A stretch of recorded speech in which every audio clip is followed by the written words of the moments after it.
Israel और Gaza के बीच जारी युद्ध को लेकर भारत अपने रुख पर कायम है। प्रधानमंत्री नरेंद्र मोदी ने गुरुवार को फिलिस्तीन के राष्ट्रपति महमूद अब्बास से फ़ोन पर बात कर गाजा के अस्पताल में हुई घटना पर दुख प्रकट किया। प्रधानमंत्री नरेंद्र मोदी ने एक्स पर एक ट्वीट किया। प्रधानमंत्री ने लिखा है कि फिलिस्तीनी प्राधिकरण के अध्यक्ष महमूद अब्बास से बात की, गाजा के अल अहली अस्पताल में नागरिकों की मृत्यु पर अपनी संवेदना व्यक्त की। हाँ, फिलिस्तीनी लोगों के लिए मानवीय सहायता भेजना जारी रखेंगे। क्षेत्र में आतंकवाद, हिंसा और बिगड़ती सुरक्षा स्थिति पर अपनी गहरी चिंता साझा की। इजराइल फिलिस्तीन मुद्दे पर भारत की लंबे समय से चले आ रही सैद्धांतिक स्थिति को दोहराया। इससे पहले विदेश मंत्रालय की तरफ से कहा गया कि किसी भारतीय की कैजुअल्टी की सूचना नहीं है। साथ ही गाजा में अस्पताल पर हुए हमले को लेकर विदेश मंत्रालय की तरफ से कहा गया कि आपने पीएम का ट्वीट देखा होगा। पीएम ने नागरिकों की मौत पर चिंता जताई और परिजनों से संवेदना व्यक्त की। भारत हर तरह से हिंसा की निंदा करता है। फिलिस्तीन मसले पर हम दो राष्ट्र के सिद्धांत को मानते हैं। गाजा और फिलिस्तीन को मदद के मुद्दे पर अरिंदम बागची ने कहा कि 2000 से लेकर 2023 तक भारत ने लगातार फिलिस्तीन की $29.5 मिलियन की मदद की है।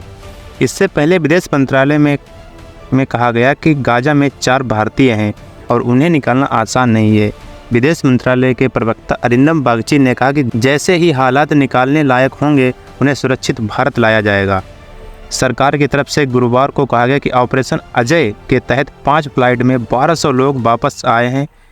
इनसे पहले 18 नागरिक नेपाल के भी हैं और फ्लाइट भेजने का अभी प्लान भी चल रहा है।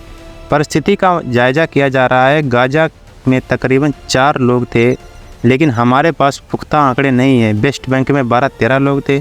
गाजा में स्थिति ऐसी है कि वहाँ से निकलना थोड़ा मुश्किल है। इजराइल और फिलिस्तीन संगठन हमास के बीच जंग का आज 13वां दिन है। गाजा पट्टी में चल रही जंग का असर भारत की राजनीति पर भी है।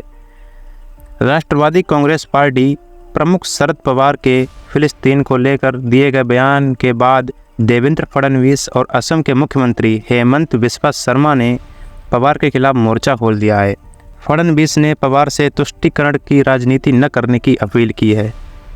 एनसीपी प्रमुख शरद पवार ने जंग पर हैरानी जाहिर करते हुए कहा कि इंदिरा गांधी से लेकर अटल बिहारी वाजपेयी तक देखें तो भारत की भूमिका हमेशा फिलिस्तीन के साथ रही है, लेकिन पीएम मोदी इजराइल के साथ हैं। पवार ने कहा कि भारत आसपास के देशों को नज़रअंदाज नहीं कर सकता।